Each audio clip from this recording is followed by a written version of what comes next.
Welcome, Pewter Report readers, viewers, and listeners to a brand new edition of the Pewter Report podcast, energized by Celsius, the official energy drink of pewterreport.com. It is a Wednesday edition of the show, which, as you know, if you're an avid Pewter Report podcast watcher and listener, that today is our preview show when the Bucs are in season. And as if things weren't going difficult enough for the Buccaneers right now, the 4-4 Bucs play another primetime game on Monday Night Football facing the undefeated and back-to-back Super Bowl champion Kansas City Chiefs. So a lot to break down for this game. How in the world can the Buccaneers hang tight with the Chiefs and maybe pull off a crazy upset?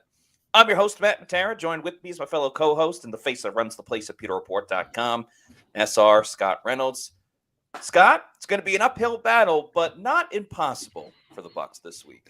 Yeah, it's kind of crazy, right? Because the Chiefs have kind of undergone a metamorphosis over the last couple of years. I thought last year when they won the Super Bowl, that was probably the worst Chiefs offense that we had seen out of all of the Chiefs Super Bowl and Super Bowl contending teams. And this year, it's kind of gone from bad to worse with losing Rashee Rice, who emerged last year as a rookie, as the number one weapon in the passing game next to Travis Kelce, of course, but the number one wide receiver for Patrick Mahomes. And then he was lost for the year with the knee injury. And they're trying to get Xavier Worthy, that speedster out of Texas, up to speed and have him be that number one guy. But as the Buccaneers are finding out with Jalen McMillan, it's not just, open container, pour your receiver out and boom, he's 1,000-yard guy as a rookie. It doesn't always work that way.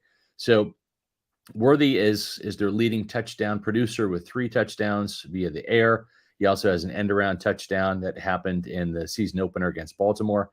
And he is hell on wheels when he gets open. So it's going to be a very difficult matchup for Todd Bowles and this passing attack. The crazy statistic to start the show today is it's not the fact that Patrick Mahomes has been outdueled by Baker Mayfield. Mayfield has 21 touchdowns to lead the NFL. He also has 9 interceptions to lead the NFL.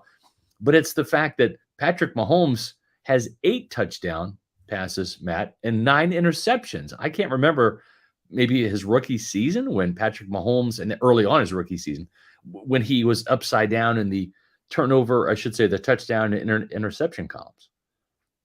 Yeah, it's a little surprising in that aspect. And yet Patrick Mahomes still does some brilliant things. He had that crazy run last week against the Las Vegas Raiders. And when you're Patrick Mahomes and you've won several MVPs, you've won 3 Super Bowls, you've won a bunch of Super Bowl MVPs, you get the benefit of the doubt. And Mahomes' game has changed as well. And Tom Brady was actually talking about this on, I believe, the game against the Raiders or one of the games that he called recently, where he said Mahomes is at the point of his career, and he's still a young guy. He's still got a very long way to go. Right. But he's at the point of his career where Mahomes doesn't need to have, the crazy 330-yard games with 4 touchdowns. The only goal Patrick Mahomes has is, what do I need to do to win the football game that week? And I think that's what's scariest about the Kansas City Chiefs team. It's not necessarily 1 or 2 players on offense, even though they did just trade for DeAndre Hopkins, which just makes it even tougher for the Buccaneers. But it's that each week, the Chiefs look entirely different, especially on offense. Yeah. They will attack you on the ground one game, then they'll hit the big splash play down the field on another, and then they will slice and dice you and, methodically kind of beat you with the passing game in other matchups. No week looks the same, and it kind of reminds me of back in the day when the Patriots and Tom Brady, when he used to play there, how they would look very different from week to week. And it makes it very difficult watching film, watching tape, coming up with the game plan where, anything that you have, the Chiefs have a way to counteract it one way or another. And, let's credit to Patrick Mahomes. Not everybody can do this, but it's because of Mahomes and it's because of Andy Reid for just being able to, change on the fly so quickly. You're right. And you mentioned that 330-yard, passing games that Patrick Mahomes would have on the regular. Matt, he's only had that once this year. That was against New Orleans, 28-13, also on Monday Night Football, where he completed 28 of 39 passes for 331 yards, no touchdowns, and had an interception in that game. So it's looked a little different in Kansas City in terms of their passing game and their offense. But yes, they're undefeated. That's what Patrick Mahomes does best. He wins. And they can do it in a lot of different ways, but they're really relying on their defense. That's the interesting thing. No doubt about it. They've really become a defensive-minded football team with Steve Spagnuolo. And of course, they've got the best defensive tackle in the game, and Chris Jones, who's just a game wrecker. I think 30, 31 years old, still getting the job done. Joe Cullen, former Bucs defensive line coach, has just done wonders in Kansas City with that defensive line. And of course, when you've got a guy like Chris Jones and there's George Karlaftis, the defensive end, that's a 1-2 punch right there. That's the inside-outside game. Kind of reminds me of, Sapp and Simeon Rice back in the day, where you've got that inside-outside guy. Karlaftis was a first-round pick, and Chris Jones, is the highest-paid defensive lineman in the game. And it just it's a remarkable transformation that this team has undergone. And they've had to win close games, and when you rely on that type of a way to win, grinding out wins, well, it really starts on defense. They've got the number 5 total defense, allowing 295 yards per game, and they've got the number 5 scoring defense, allowing just over 17 points per game. Yeah. Here are their scores, Matt.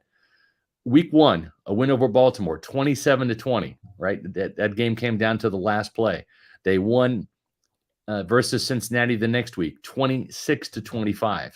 Then they won at Atlanta, 22-17. Then they won at LA against the Chargers, 17-10. Then they won versus New Orleans on Monday Night Football, 26-13. That's their largest margin of victory, 13 points against the Saints. Then you've got these two teams on the road that were dogfights, winning at San Francisco, 28-18.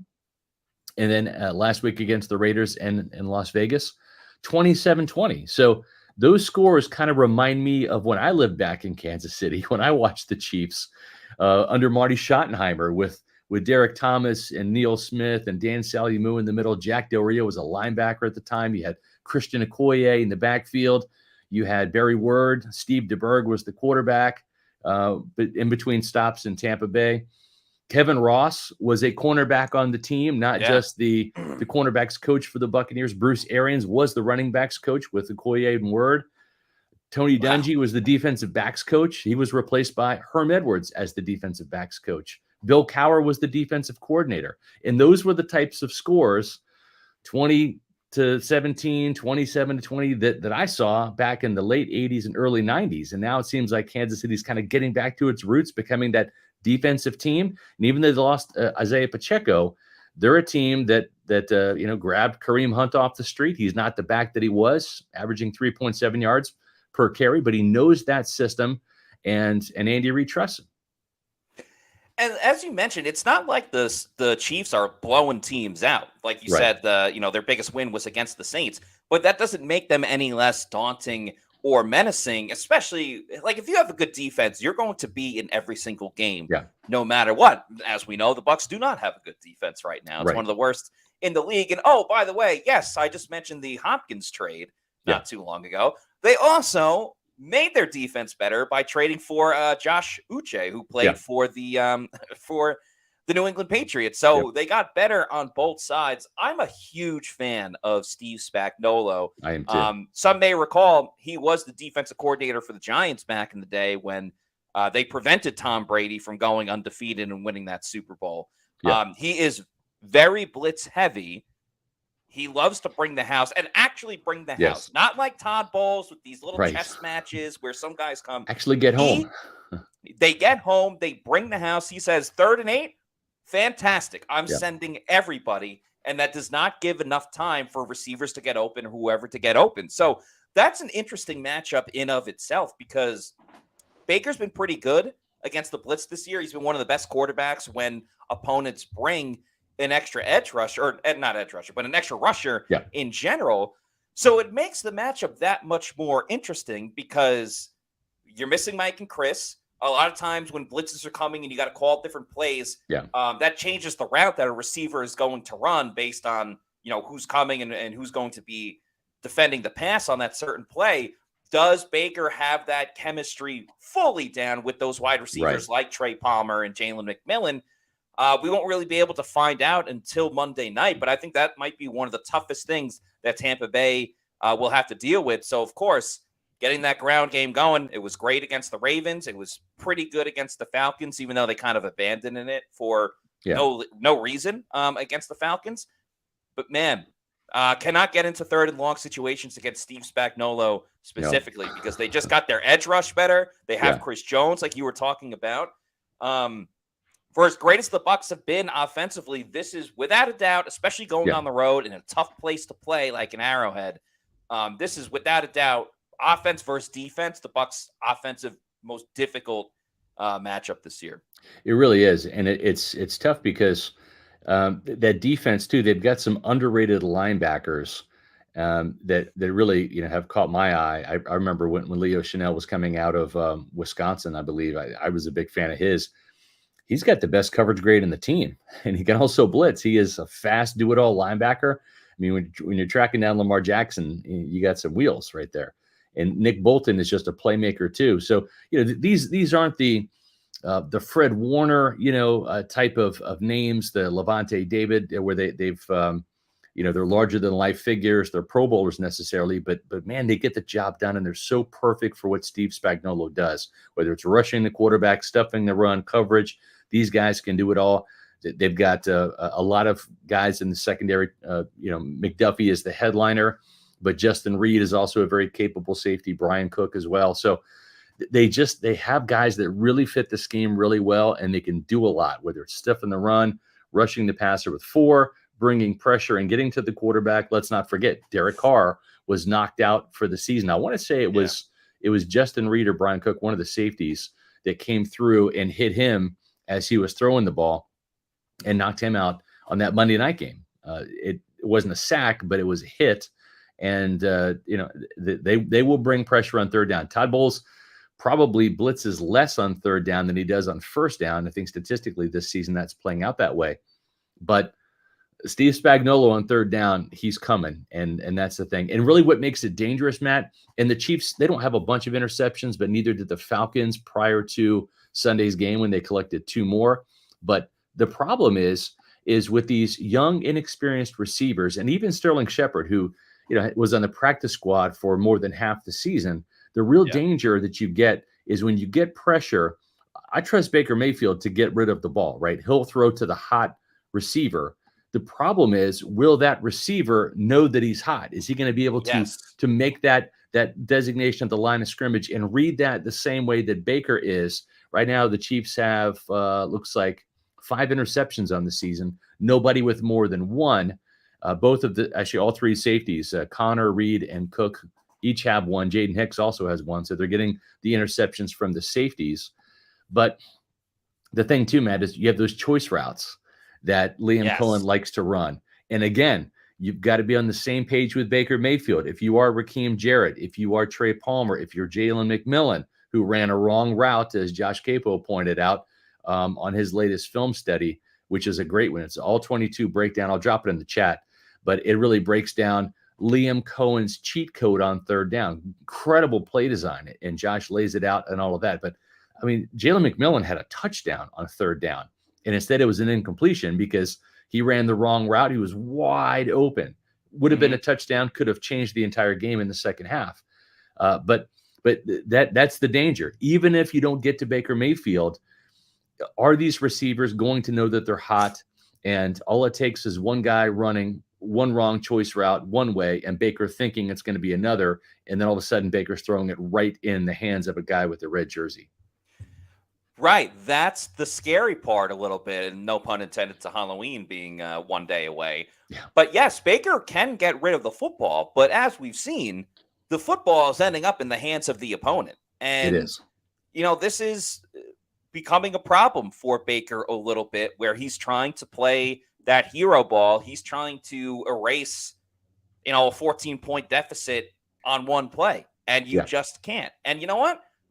Unless the Bucs get the ball first and they score an opening drive touchdown, which they do every single time, except for last game now when Rachaad White fumbled it, there's probably a good chance the Bucs are going to be down in this game at one Yeah. point or another. That's just the nature of playing in Kansas City, going up against Yeah. that defense, and just seeing how poor the Bucs, their own defense, has been, and what Patrick Mahomes can do. I think this is going to be really big on Baker Mayfield to just understand that he has to stay the course and Yeah. let's not freak out, even if you're down 10 points. I don't want to right. see the Bucs fall into a situation offensively where it almost reminds me of the AFC Championship game last year between the Ravens and the Chiefs. The Chiefs Yeah. got into a lead a little bit, and the Ravens just abandoned running the Yeah, it football was at all. crazy. The Bucs cannot afford to do that. And Yeah. I think they should look at the last game against Atlanta where it was tied at 14-14. And they only ran the ball 9 times after that. And that included a kneel down, a scramble, and the fake punt where Javier Thomas ran the football. The Bucs have to understand they got to remain calm, I think, is the biggest thing. And if that running game is going, don't be afraid to continue using it time and time again. If they are finding passes to the running backs that go for 15 to 20 yards like it was against Atlanta, but then they stopped doing that as well. Don't be afraid to continuously do it. You know, there's been a narrative recently about, you know, the Bucs get bored with what's working and they just want to do something else to like entertainment. You know what's the most entertaining thing is winning football games. And if you beat the undefeated Kansas City Chiefs in Arrowhead on Monday Night Football, I don't care if the game is 2-0. That's an exciting win for the Buccaneers. No doubt let's about get it. Let's get to the super chat from Paul, aka OG Baker Bro. Thank you very much for the $2. Says, if the Browns can upset the Ravens, we can upset Kansas City. Well, of course, the Browns had Jameis Winston at quarterback, and that's why they won that game. Well, I think the biggest thing is Todd Bowles' defense is going to have to just snap back to playing really good football, right? And they're going to have to basically go back to like week 2 when they were playing really good football. You know, you look at the 2 wins. I mean, we can beat the Bucs up about the losses, right? The Ravens game, the 2 Falcons games. Let's go back and look at the 2 wins. And Matt, you know, I don't want to beat up Todd Bowles too much, but that Eagles win came against a team that didn't have their top 2 receivers in A.J. Brown and Devontae Smith. And so, you know, that's kind of like what the Eagles were dealing with then is like what the Bucs are dealing with now, which is, you know, you don't have your top 2 targets for your quarterback to throw to.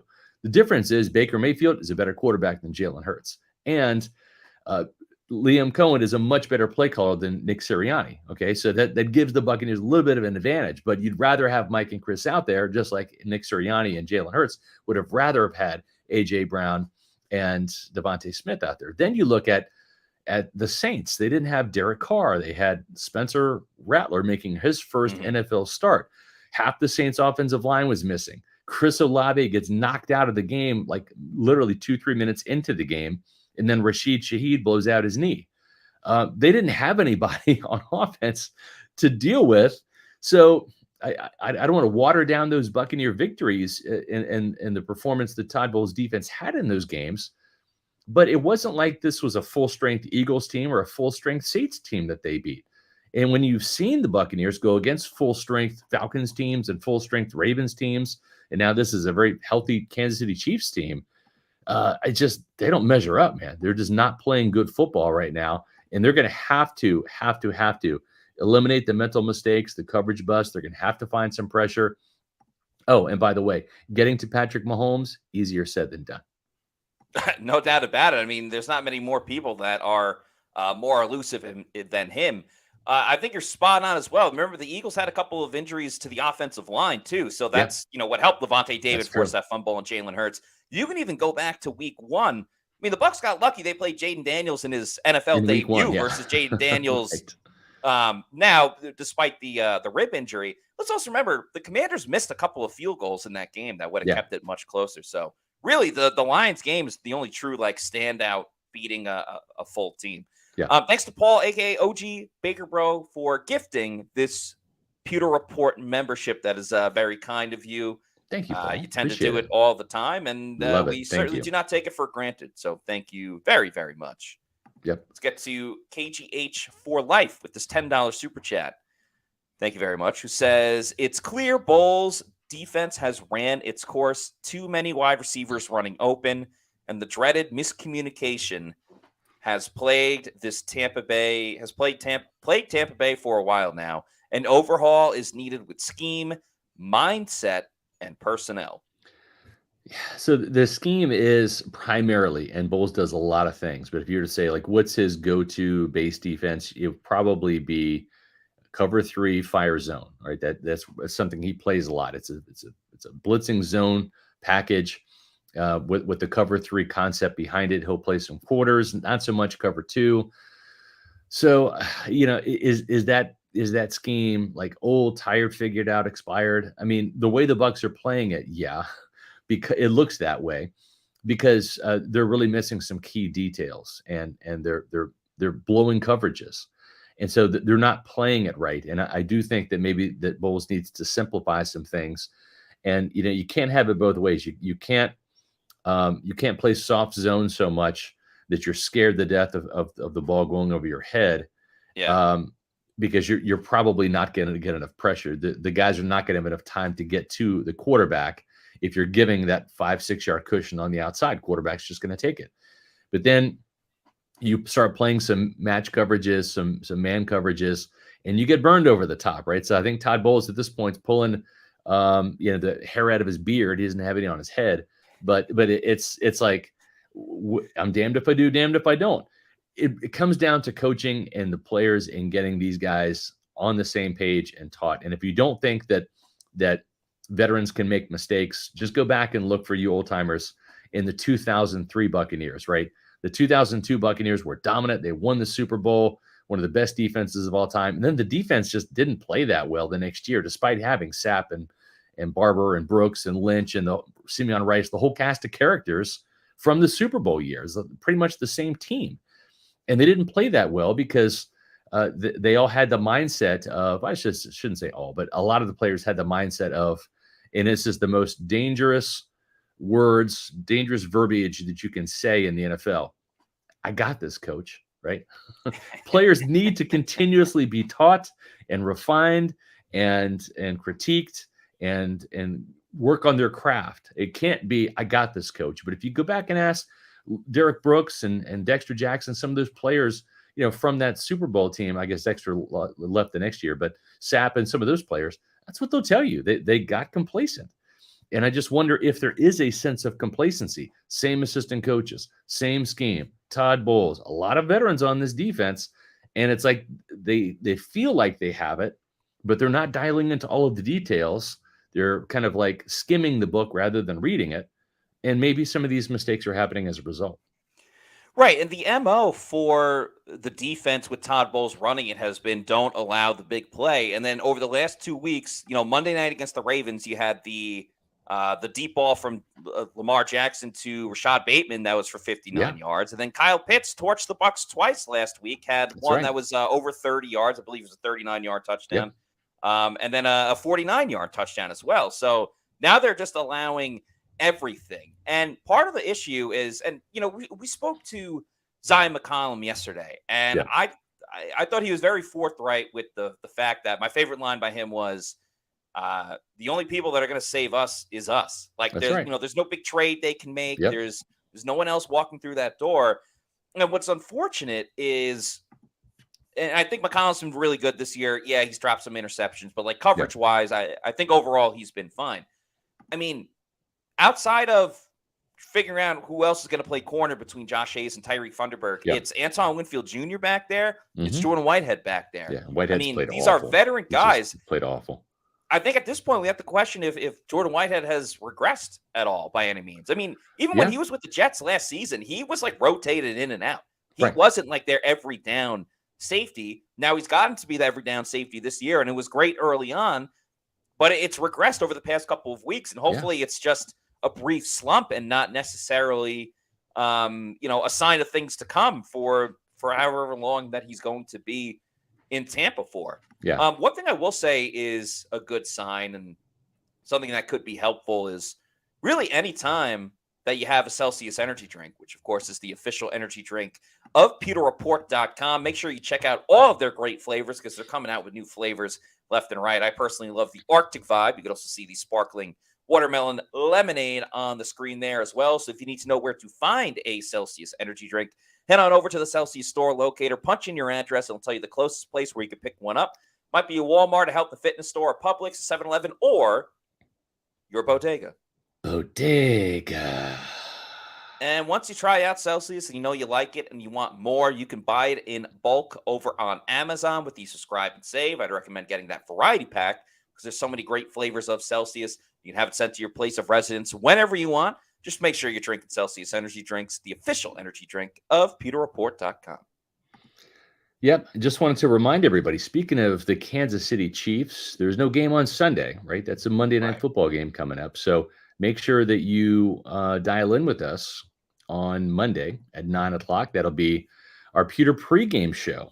And that is our game day show. It's every single game day at 9 a.m. in the morning, whether it's a Thursday night, Monday night, Sunday game, whatever. Pewter pregame at 9 a.m. If you missed the live show, we love when you join us for the live show. You can skip work. You can play hooky. You can dial out. You can pretend you're on a Zoom call or a conference call at work. Put your headphones in and check out Matt and I as we give you the latest up-to-date information and injury report heading into the game. But if you miss it live, you can always catch it on our Pewter Report TV YouTube channel, archived all the way up until kickoff time at 8:15. Speaking of 8:15, that's when Matt Matera and Josh Capo will be coming at you live on Pewter Game Day at 8:15 next Monday. So lots of different ways you can watch Pewter pregame and Pewter Game Day. You can watch it on Pewter Report TV, our YouTube channel. You can watch it on X and Facebook at Pewter Report, and you can also watch it on PewterReport.com. So lots of great ways for you to join us on game day. And of course,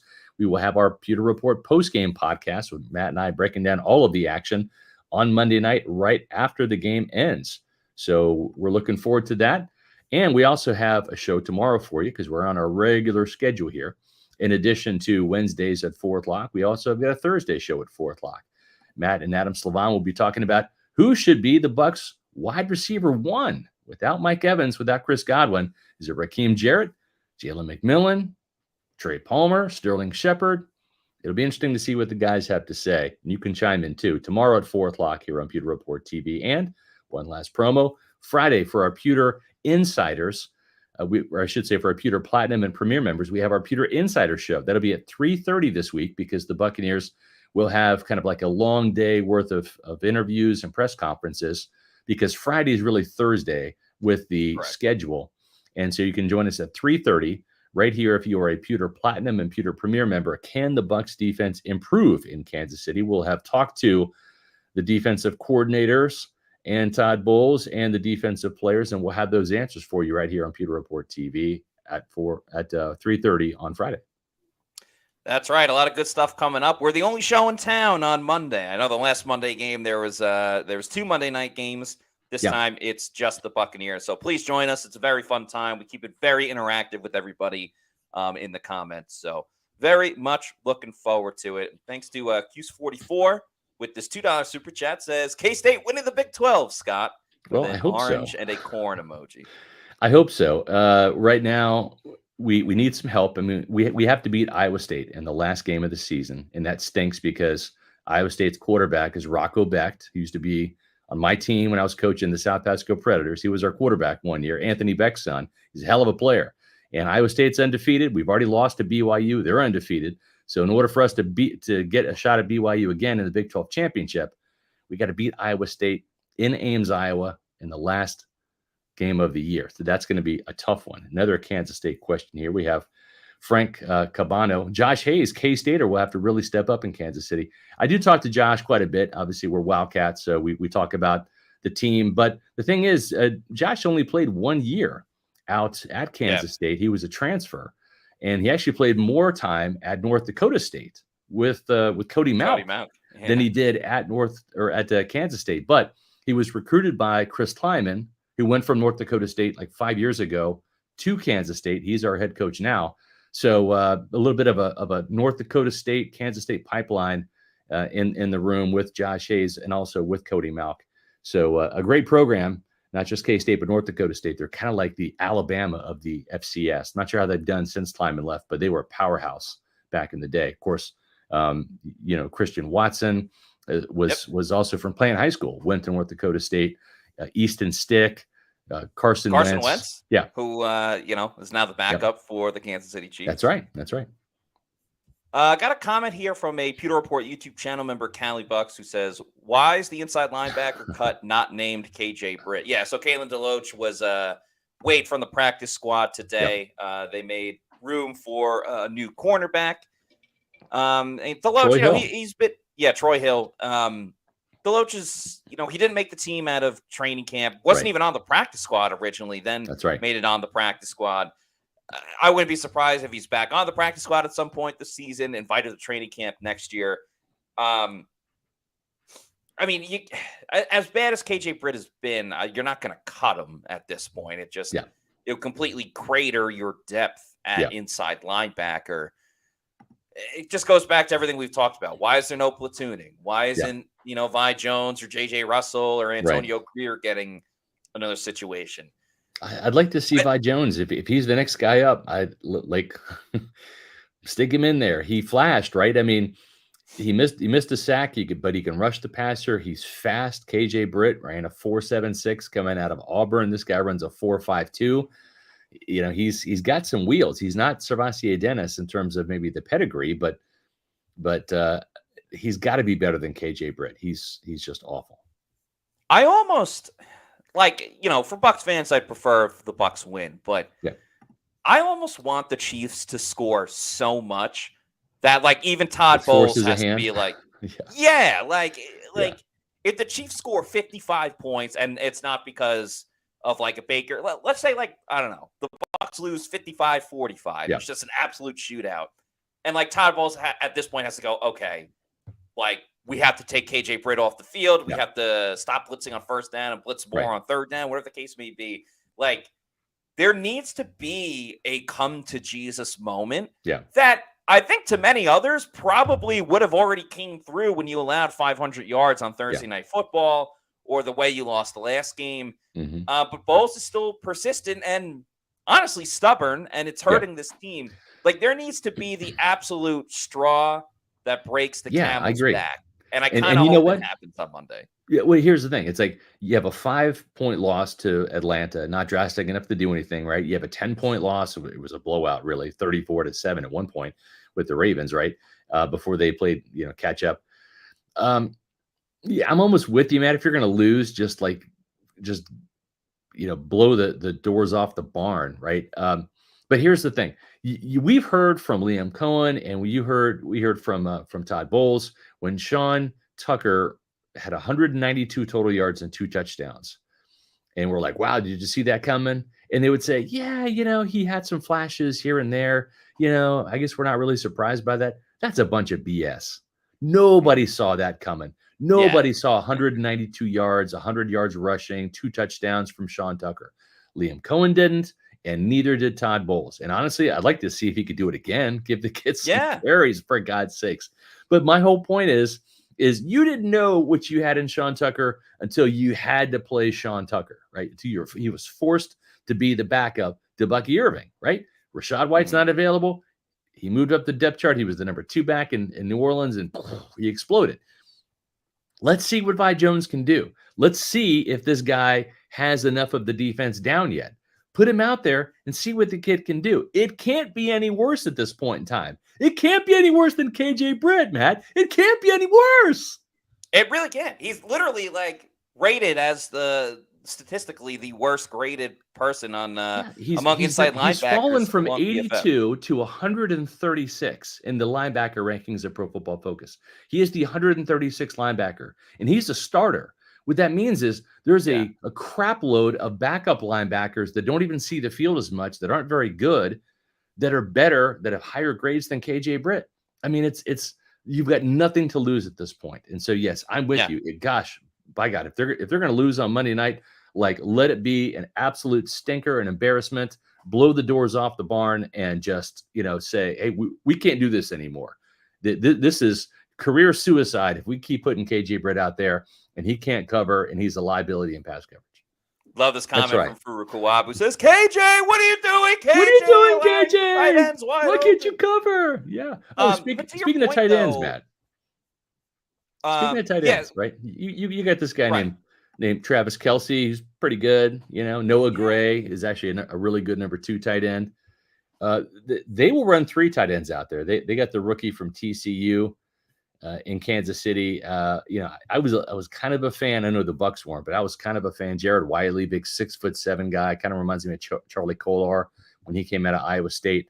But they will go to a 2-3 tight end set. Just to run the ball, ground and pound. But then they'll also have some good weapons out there off play action for Mahomes. And so, to me, Travis Kelce has killed the Bucs before. Didn't really do it in the Super Bowl, but certainly did it in Tampa Bay a couple of times in their 2020 regular season. And then also in the year after the Super Bowl on Sunday night, he had a touchdown against the Chiefs defense or against the Bucs And the defense. thing that'll be tough for the Bucs is like Travis Kelce's starting to heat up. Like his last game, he had 10 catches for 90 yards and a touchdown. That was his first touchdown of the season. Besides, he's had a couple of good games. New Orleans, he had 9 catches for 70 yards. The week before that, the Chargers had 7 for 89. But I mean, Travis Kelce has had games 1 for 5, 3 for 34, 4 for 30. Even the week before, he went 10 for 90 in a touchdown against the Raiders.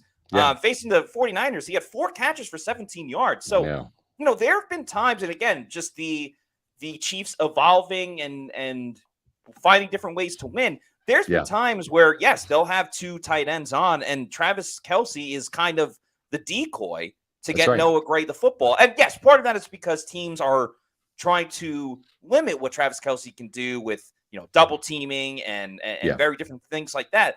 But we've seen Kyle Pitts last week torch the Bucs.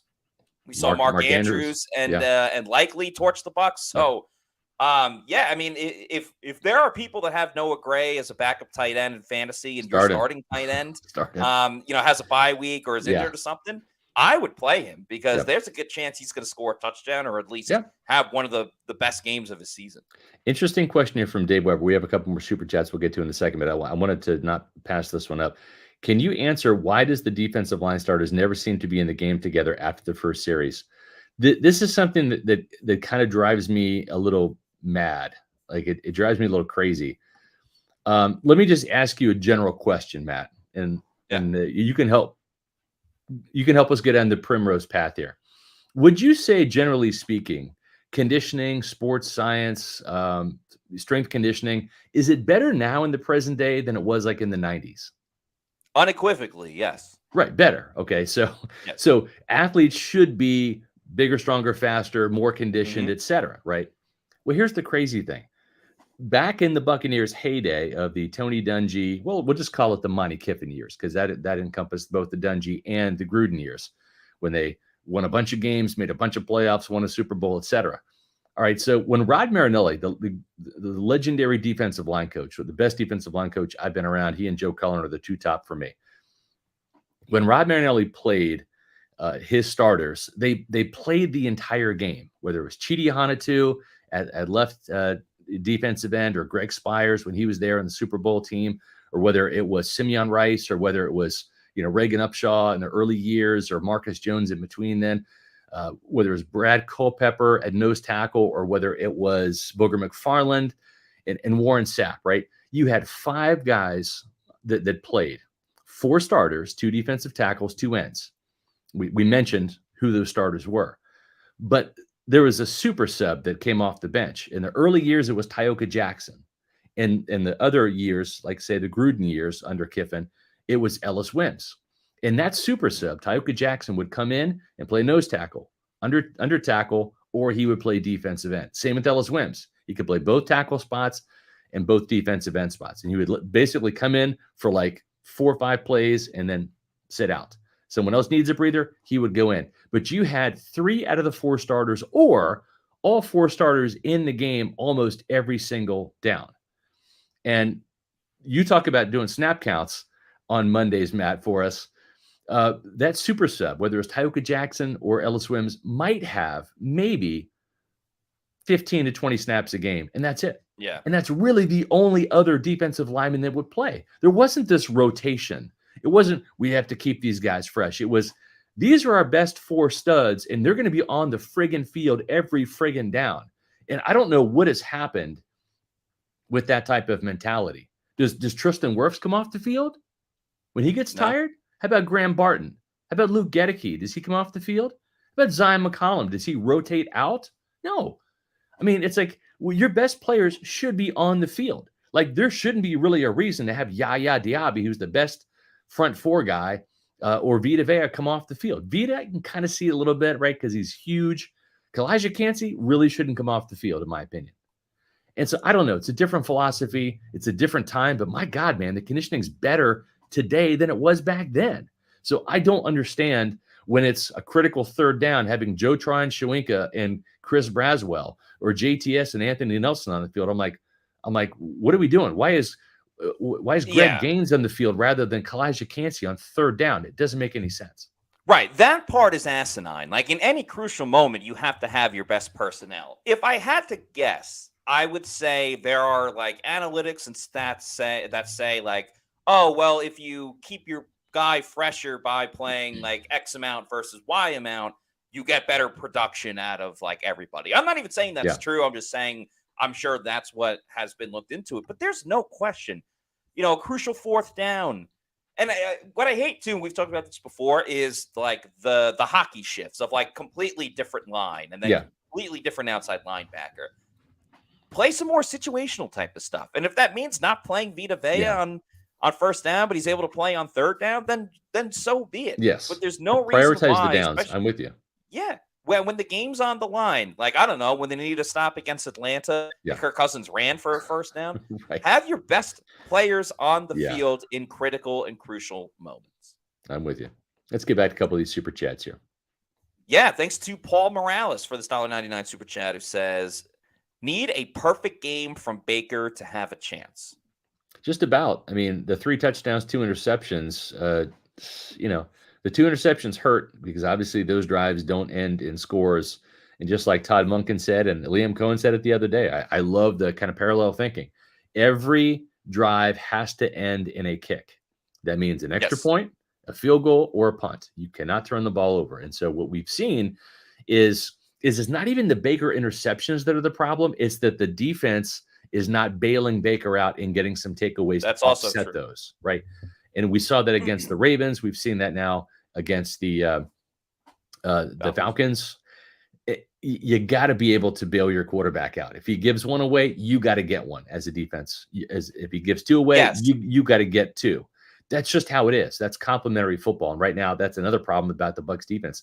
It's not that they're giving up all these points. They're not just giving up all these yards. It's they're not getting their hands on the ball enough either. That's what I was going to say is maybe not necessarily a perfect game, Yeah. But he has to play a cleaner game. Yeah. Hopefully a turnover free. But if anything, the turnover ratio has to be even or in the favor of the Bucs. Yeah. So if Baker throws an 3-1 interception or early, 4-1, not 3-2 in terms of those touchdown interception ratio. Yeah. And it didn't help that the Bucs fumbled on the second play of the game when they had the ball on offense. And that's not on Baker, that's on Rachaad White. But the turnovers have piled up in the wrong direction for the Buccaneers over the past couple of games.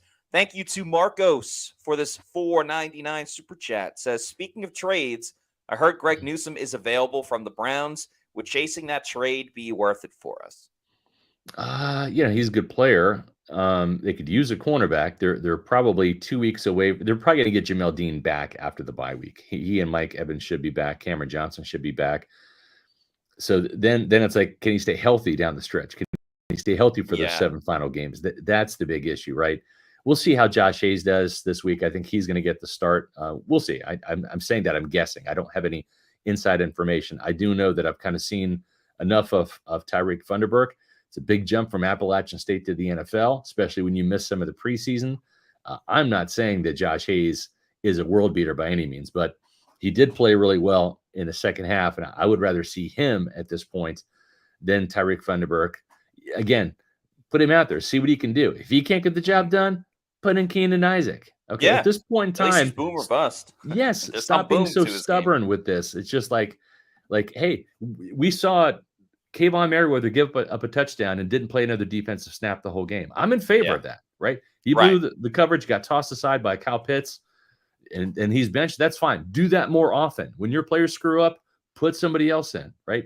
Give them at least a series or 2 off. If it gets worse, then put the other guy back in. But sometimes these coaches don't know what they don't have until they actually put these guys in and give them a chance.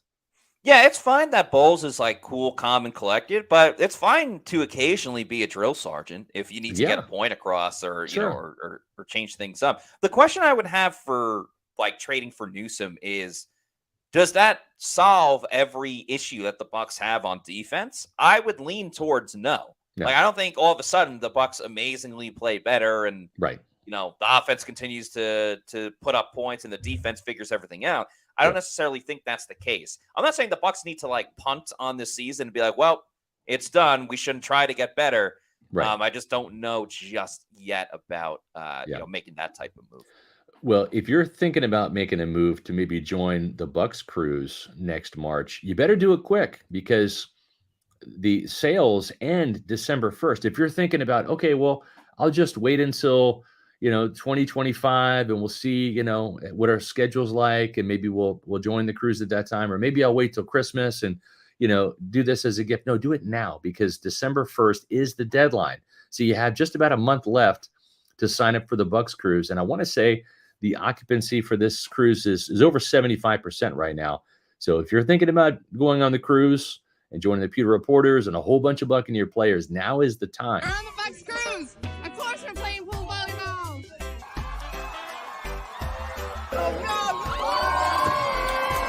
Hey, we on the Bucs cruise, of course. Anytime I say Tampa, they will say Bay. Tampa! Hey! Tampa! Hey! Tampa! Hey! We're on the Bucs cruise. Of course, I've got my Super Bowl 37 hardware. What do you think? We're on the Bucs cruise, and of course we had a pirate night. Arr! Arr!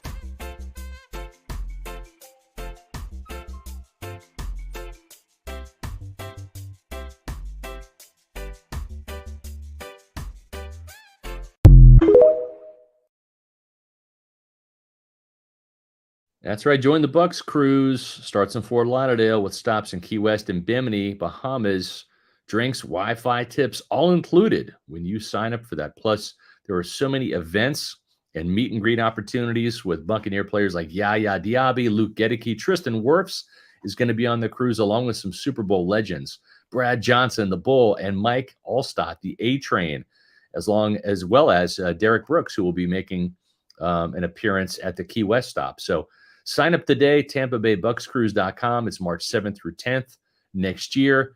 Give them a call at 1-800-975-7112. Don't miss out. It's a great time, but you got to do it now because cabins are filling up and their last day to book you is December 1st. So get on that if you're planning on going. Yeah, please do. Thanks to Arnie Diaz, who has 2 $4.99 super chats for us. We appreciate that, Arnie. Thank you. Who is asking, why is everyone after Todd's job when he won us a Super Bowl as a defensive coordinator and then 2 NFC South championships with an adopted offensive coordinator and salary cap issues? Because it's the defense. Right. Well, yeah, that's the biggest thing is Yeah. that the defense is the issue. Yeah. Take the salary cap aside. Yes, they won the division twice, but it was at 8-9 and 9-8. That's not Right. exactly, winning with flash by any means. And yes, he did a fantastic job as defensive coordinator, but there's a big difference between being a coordinator and being a head coach. So that's why Bruce Arians is in the Bucs Ring of Honor. Yeah. I think there is a case to be made that the Bucs were a little salary cap strapped when he first, became offensive coordinator or became head coach, especially the year after Tom Brady retired. But that's why he had to prove it this year. And when the defense, like the offense finally got figured out, it's a locomotive. It still looked good without Mike and Chris. We'll see if that can continue. But, one way they could have bought themselves a lot of cushion until Mike Evans came back is if they beat Atlanta in Atlanta, if they won last game, some of the other games that they lost, even the Ravens game, they had a good chance to win. So when it falls on the defense and you're the defensive guy and there's been clock management issues, when to call timeouts, things of that nature for his entire tenure as head coach, not just this season, it tends to pile up. Yeah, it does. It's going to pile up like the questions that Hezo is going to ask Matt and I on the cruise. I have a laundry list of questions I want to ask SR and staff on the cruise. So hopefully y'all are ready. Well, that's cool, Hezo. You're going to be I on love the it. cruise. Yeah. I'm And all for it. Nathan Elliott, who's been on it before, says booked and paid for. Got the drink upgrade package so I can drink old fashions with Scott Reynolds. That's right. There's an old fashioned bar, specifically an old fashioned station on the cruise, apparently, that I'm going to be at quite a bit. So you'll find me there. Paul, A.K. OG Baker, bro, the wife and I are strongly considering the Bucs cruise. We will know for sure in a week or so. Getting liquored up with SR and Matty Diamonds is appealing to me. Well, that sounds like a good time, doesn't it? So let's make it happen. Yeah. So that's awesome. Definitely. Let's see here. A couple other notes that I had about the Chiefs. We talked about how their offense is kind of multidimensional. It's not really dynamic outside of Worthy. They're really missing Rashee Rice, who's kind of that chain mover, and he was more of that dynamic playmaker. Maybe DeAndre Hopkins becomes that for Kansas City. It's rare that a guy that you trade for makes an immediate impact. The one thing I will say is there's some extra time for DeAndre Hopkins to get in sync with this offense, because this game isn't Sunday at 1:00. It's Monday night. So there's a little bit more time to kind of play with there. Juju Smith-Schuster is the other receiver. He's been a little bit of a disappointment. Justin Watson, former Buccaneer receiver, still hanging around. He won a couple Super Bowls. He pops does. up every Yep. here and there for the Chiefs. Usually comes up with like wouldn't be a surprising. big play or two, you know? So he's another name to keep an eye on. And when you look at rushing the ball, they're missing Pacheco. Again, Kareem Hunt is a pretty good back. Not the player that he used to be, but he can also catch out of the backfield. Samaje Perine is their other running back as well. And keep in mind, Isaiah Worthy will get used very much like how Liam Cohen uses the wide receivers in those end arounds. We've seen Sterling Shepard with an end around. J-Mac had one this last particular game. So they're players that are going to help Kansas City. It's almost like what Tampa Bay is doing. They're kind of cobbling it together. A play from this guy, a play from that guy. They don't have, outside of Kelsey and maybe Worthy, they don't have those, big game-breaking type guys. And as you said, Kelsey's kind of, after a slow start, heating up. So, but this is going to be a game that the defense is really going to have to step up on both sides of the ball. The Chiefs defense is going to be ready. Todd Bowles is going to have to make some improvements and get this defense ready. Yeah, the last thing I want to say about the running game is watch out for Carson Steele as well. That's right. Kind of like they have him listed as a running back. He's kind of more of their fullback, but they use him a lot in short yardage situations. Yeah. He's actually second on the team in rushing yards with 140. And Mahomes is third with 139. So Perine is more of that receiving running back that may hurt you a little bit in the passing game. But yeah, Carson Steele, if it's a third and short, odds are he's likely getting the football. So just keep an eye on him. That's right. As well. Now, the good news with Carson Steele is he's coughed the ball up 3 times and actually lost 2 fumbles. Yes. So Levante David, that's your cue. Come up with one of those patented LD 54 specials and punch the ball out, recover it. And that's just something the Bucs are going to have to do. If they're going to have a chance of winning in Kansas City, in Arrowhead, a place I've been to many a times. Monday night is a raucous atmosphere. If you're going to win and you're going to take the belt away from the champ, Patrick Mahomes, you got to knock him out. You can't go to the scorecard. And what does that mean? You got to win the turnover battle. Probably not by 1. You're probably going to have that Antoine Winfield Jr. scoop and score, maybe a special teams touchdown.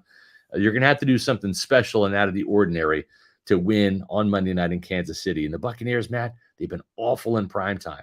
Bad game on Thursday night against the Falcons in Atlanta. And, of course, even worse against the Ravens at home on Monday night. We may have to go back to a point where the Bucs barely get on national television again because, 0-3 would be rough for sure. Yeah, well, I think Wasp has got the right AD. He's probably going to be watching the game at walk-ons, eating some of those mozzarella logs. They don't call them sticks. They call them mozzarella logs because they're huge and they're incredible. And if you haven't had them yet, well, make sure you get to walk-ons and try them because it's a great place to go to watch the game, and it's also a great place to go to eat and have drinks and be merry.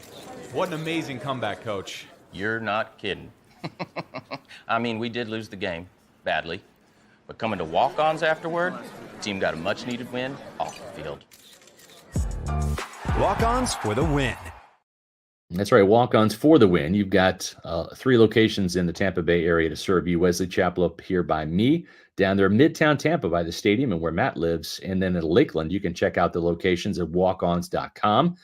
And you can also enjoy their happy hour tonight and Thursday for Thursday night football, 3 p.m. to 6 and 9 p.m. to close. And then Fridays from 3 to 6. You can see all of the different drink and food specials. Their whole menu is online as well. And you can check out their game day special. Saturdays and Sundays, pints are $4.49, and their 22-ounce pours are $5.99. Michelob Ultra, Bud Light, and Budweiser, $5 12-ounce Heineken silver cans, and $5 neutral assorted flavors. So Walk-Ons is the place to go when it comes to food, football, and fun. And when it comes to investments, folks, you know the place to go. That's Immuni Financial. Our friends over at Immuni have been helping me with my finances for years. Let them help you as well. At Immuni Financial, we help you live in the now. Congratulations. We're so happy for you. Thank you. And even though the now may feel very different, you still need to plan for the future. How's retirement treating you? Oh, just fantastic. I know I say it all the time, but you really got to come up to Colorado. Let's do it. All right. Yeah. We can help you develop that plan to keep you on track so you can still prepare for tomorrow, today. Immuni Financial. Plan ahead, stay ahead. Even if you have a financial advisor, why not give Immuni Financial a call and get a checkup, get a second opinion? You do that with your health, right? Do it with your finances, your financial health. Visit Immuni.com for more information. They can help you with advisory services, brokerage services, legacy and retirement planning, investment banking, insurance services, annuities, and more. Visit Immuni.com. I've got most of my financial investments with Immuni, and I highly recommend them. They're here locally in St. Petersburg, but they help people not just across the state of Florida, but also across the country. So if you're living out of state, they can also help you as well. Immuni.com. And of course, we'd be remiss if we didn't give a huge thank you to all of our Pewter Platinum members. So shout out to Scott Federico, Rathel Gordon, Noah Parr, Scotty J, Dave Anderson, and Eric McMillan. Thank you all so much for your support. Greatly appreciate being that. a Pewter Platinum member. And we look forward to chatting with you on Friday as well for the Pewter Insider. Yep, and we just had a new member sign up, a couple of them actually. Drew number 00 and Andrew Gross. We appreciate you signing up as Pewter people, and we greatly appreciate the support that you give us. Andrew is the Pewter people, and Andrew is the Pewter Premier member, and Drew is a Pewter people member. So we greatly appreciate that. If you want some information about how to help us and show your support for Pewter Report, you can just click the join button on YouTube's Pewter Report TV, or YouTube channel, and you can find out how to become a member. And there's different levels, which I'll put the graphic up briefly here, from $3.99 all the way down to $24.99. That $24.99 and the $9.99 memberships, the Pewter Premier and Platinum members, they get access to our special Friday show, which is coming up. And that is the Pewter Insider Show. Can the Bucs defense improve in Kansas City? Matt and I do this show typically 1:30 on Friday, but because of the Bucs schedule, it'll be 3:30 this Friday. Bring your questions. You can join us live. If you miss it, we have it archived on Pewter Report TV, our YouTube channel. And of course, tomorrow we've got another Pewter Report podcast, Who Should Be Bucs Wide Receiver 1. And then, of course, on Monday, we've got a couple of tremendous shows for you. Pewter Pregame at 9 o'clock on Monday morning, followed by Pewter Game Day at 8:15 that night, Matt. It's going to be a great game, an entertaining game, I think. Whether the Bucs win or not, these last couple of games have had some entertainment value outside of the unfortunate injuries. Yes, they have. To Mike Evans and Chris Godwin. It's been fun to see Liam Cohen's offense evolve. They made a furious comeback against the Ravens. They kept that one close. Gosh, it was a Hail Mary away from maybe pulling the upset against the Falcons. But you can find out more about Pewter Report at a lot of different places. Yes, you can. So if you're not already doing so, please follow us on our social media on X, Facebook, and Instagram. We are at Pewter Report, and our YouTube channel is Pewter Report TV. So please like and subscribe. Leave a comment on this video below as well. We would appreciate it. That's going to do it for us on today's show. For Scott Reynolds, I'm Matt Matera saying thanks everybody for watching, and we'll see you tomorrow at 4 p.m. for another edition of the Pewter Report podcast. Out.